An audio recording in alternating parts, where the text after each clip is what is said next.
Hello everyone, welcome back to a long-awaited Crypto Sipto. I am your host, Jeremy Cox, and today we're going to be talking Bitcoin halving and Mbali, Chenin Blanc and Viognier from South Africa. Mbali is Zulu for flower. That's probably why they have a flower on the label, right? This comes to us from, you guessed it, Trader Joe's.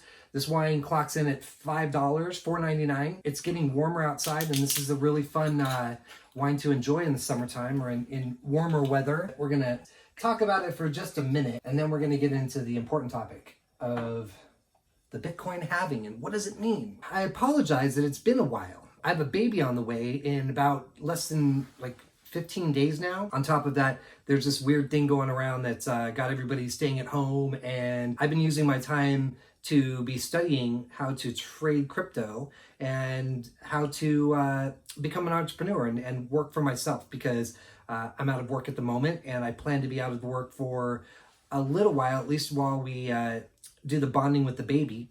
But if I could continue to find a way to make money at home while I'm not having to go to work and be able to actually raise my daughter, that'd be amazing, right? Not have to send her to a nursery and potentially just in where we are today with all the weird stuff. But anyway, yes, so Mbali, it's the Chenin Blanc and Viognier. It's actually 79% Chenin Blanc and 21% Viognier, which are Rhone varietals, white Rhone as a matter of fact. Well, it's a white wine, so you know. This wine is super like tropical. There's passion fruit. There's I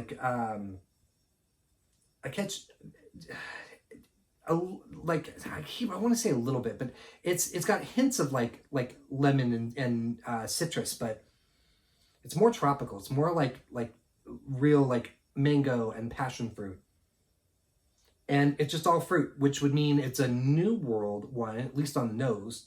Let's try on the palate and see what we think. There's actually a lot going on for a $4.99 wine. Initially, you're hit with the fruit, but then every time I catch this on wine, it's always trips me out. It's kind of got like a buttered popcorn element to it that is right underneath the fruit. Chenin Blancs are kind of like sweet tarts, and that's what this wine does in your mouth a little bit. It's fruit sweet in the beginning, and then it drops into this really nice tart finish. And the Viognier, in my opinion, I think what's happening is it's kind of keeping the line on the fruit, so it's not going to get too tart and bitter, if you will. It stays balanced. I'm catching a little bit of pineapple too, but really just semi-dry. It's not a dry wine, but it's not a sweet wine on the finish. It's got enough acid to it too, to where it keeps making you want to kind of come back and drink a little more. That is fun. Mbali, everybody, from South Africa. And South Africa, if I haven't already told you, is very up and coming in wine. And I actually had a red South African wine. I'm not going to get out the bottle because it's going to be loud. But Glen Carlo, red Bordeaux blend from South Africa, and I think it was from Paarl. And it's an old wine, but oh my God, it was so good. I only had one bottle of it because it was a gift from somebody that I helped organize a wine cellar. But I was really impressed. It was yummy. All right, so let's get into this stuff. What are my emails doing up? I thought we'd talk about the corn, the prices, and just to really quickly go over the wines that we've done in the past. I'm all over the place. The wines that we've done, we're not going to talk all about the wines. We're going to talk about Bitcoin. Right now, Bitcoin is clocking in at 89.4787. That's a gain of 0.63% for the week. And then we've got Ethereum next at 209.23. Yada, yada, yada. This starts to get boring. Never mind. I think I'm going to start this whole thing over again. Hello, everyone, and welcome back. Yeah, we're going to do it again. Hello, everyone, and welcome back to Crypto Sipto. It's been a minute, but I am your host, Jeremy Cox, aka Crypto Sipto, and I'm here today I've already opened it up, but to tell you a little bit about this wonderful Mbali wine from South Africa. And then we're going to talk a little bit about the Bitcoin halving, because it's coming, everybody. In about 7 days, the reward for Bitcoin is going to be cut in half. But we'll get to that in a second, because first we're going to talk a little bit about this wonderful wine. I have already kind of opened it up a little bit and tasted it, but to share with you, this is a very tropical wine. It's got a lot of like passion fruit and guava, and I get a little bit of like Asian fruits, like lychee kind of comes off this, and just really pretty, and not in the floral way. It's like a lot of like fruit, pretty like nose. And then when we taste this wine,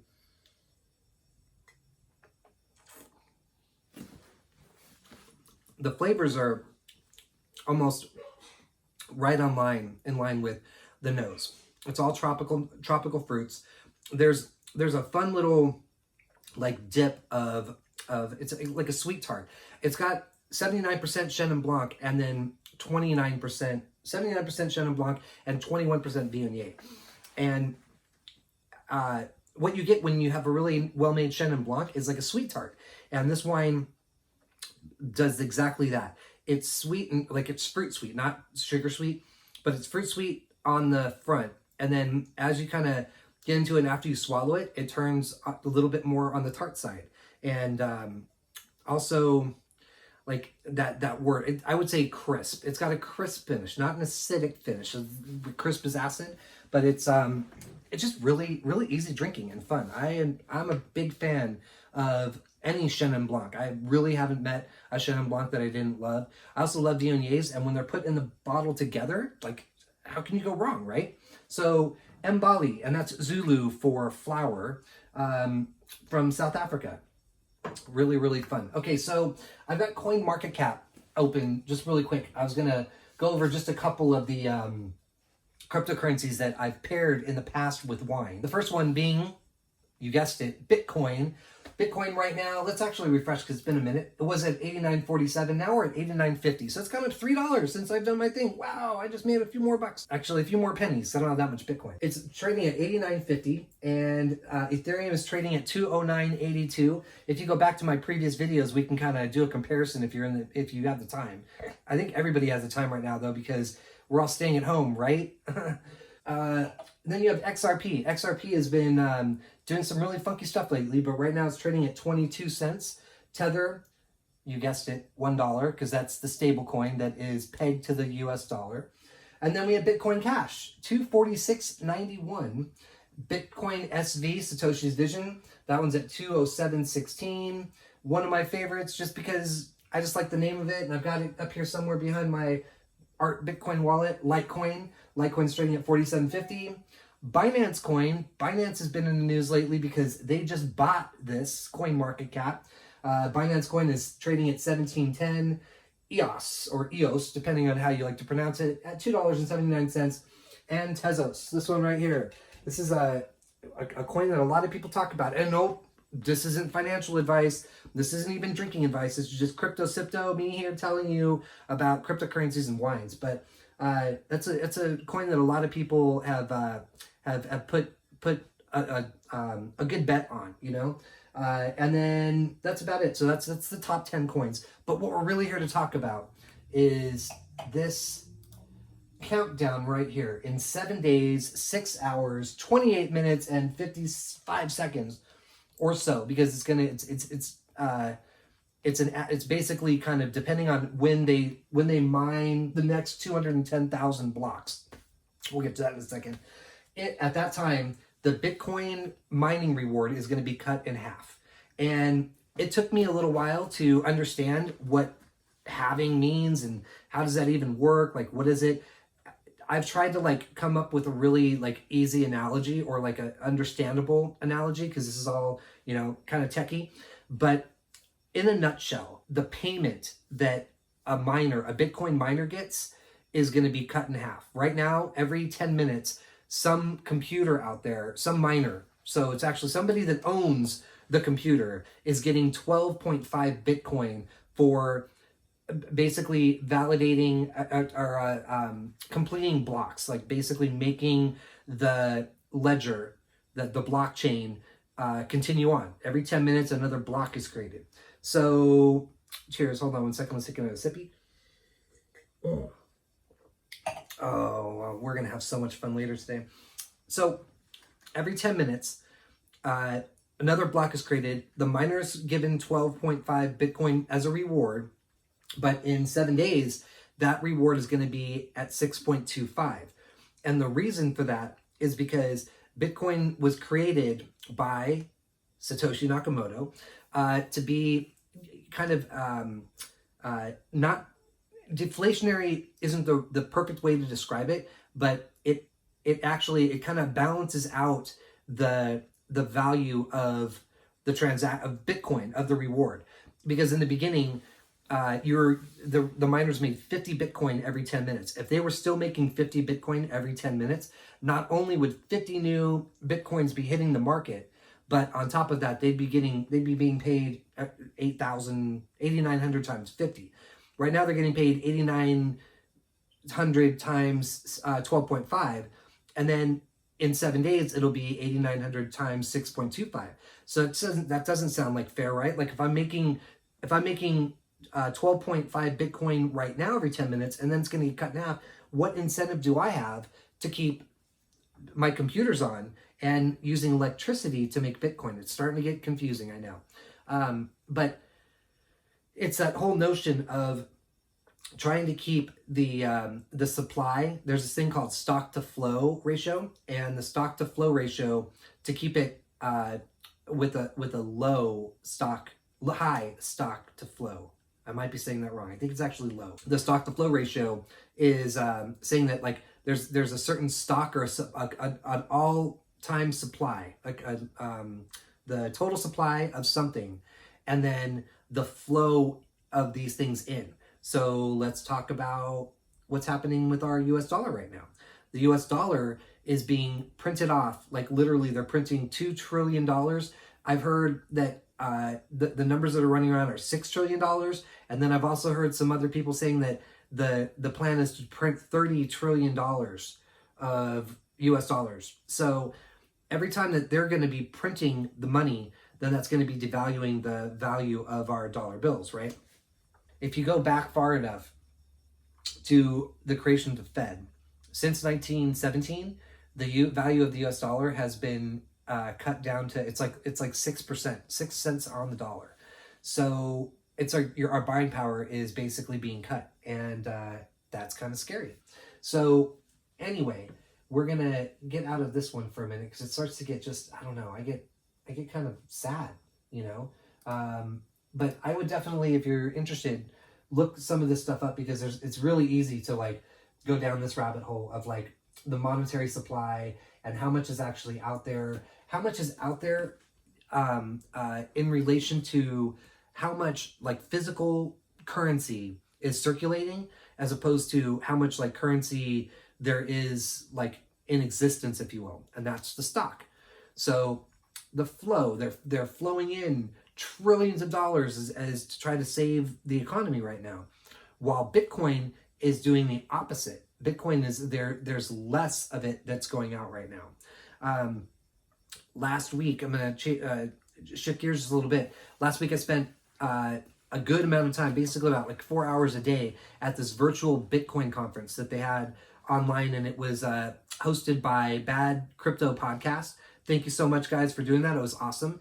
But there was some really, really interesting information that they shared with whoever wanted to watch. And I actually had a Facebook watch party, and Teal Noir, who was basically the only one that stuck around the entire time. And I think she's the only one. There were only a couple people that commented, but the information is out there to be had. And this stuff is really important, in my opinion. Money is, it's what makes the world go round, or that, so they say. And the money is not the root of all evil. It's actually the love of money that's the root of all evil. But anyway, it's a tool, and it's a technology, and it's basically a thing that we use to transact And it really isn't what a lot of people think it is.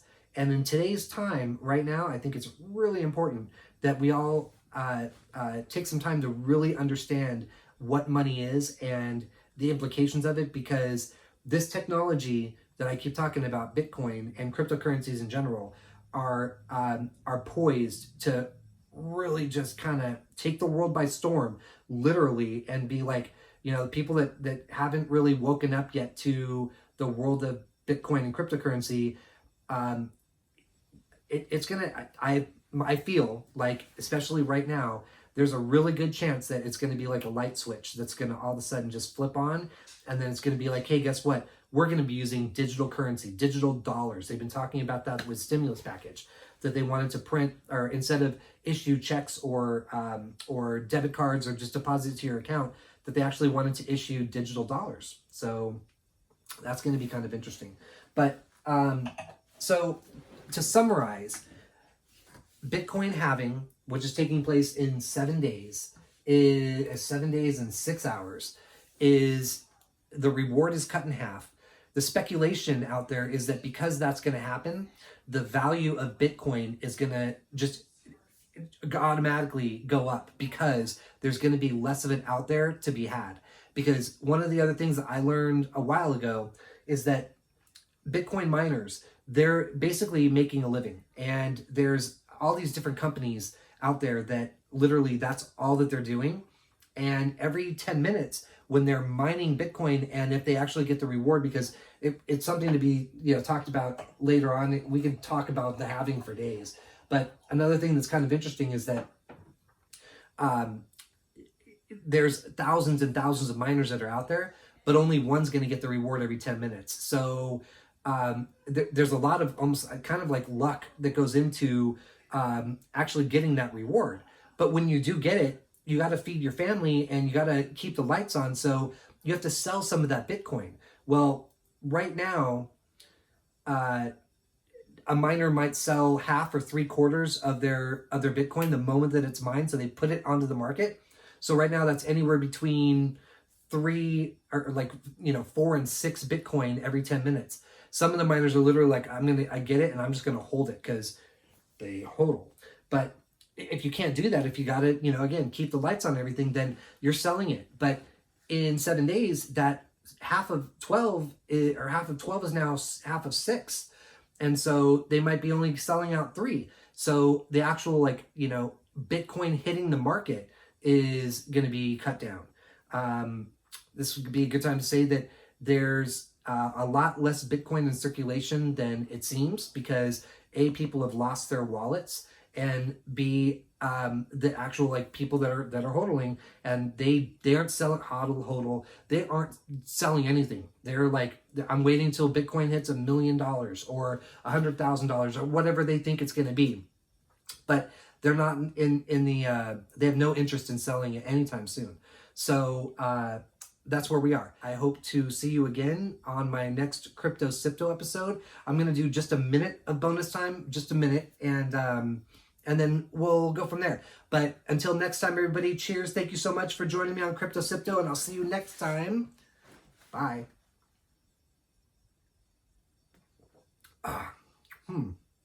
Wow. So it's been a minute, and I'm going to have to do some editing on this one because I'm feeling like kind of rusty, but I appreciate you being here. And I want to say that I'm working really hard on learning more and more every day about this very interesting world of crypto. I watched a video from this guy, Porter Stansberry, and look him up because he's actually got some really interesting things to say. He wants to sell you a package or a program. He gives away a lot of information just straight out, just food for thought. And this is what I want to kind of leave you with. This is our bonus time that we're going to talk about for a minute. That there's a book out there called The Bitcoin Standard, and it really talks, the first 6 chapters are all about the history of money. It doesn't even really go into Bitcoin and the use cases until about halfway, 3/4 of the way through. Hold on one second.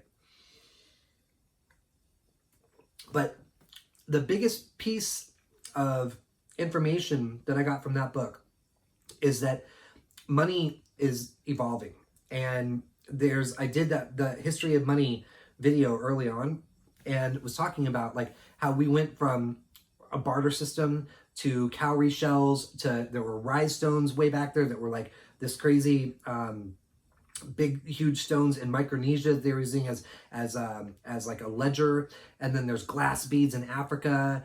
Cattle was used, salt was used. Then that's before we even get to the metal coins, and then the paper coins, and then the plastic currency, and then the digital currency, and it's like that's where we are now. And everything was slow to evolve until we got into like basically I would say like the mid 70s, 80s, and it's like the credit cards and that actually basically, like borrowed money and money that doesn't really exist in reality.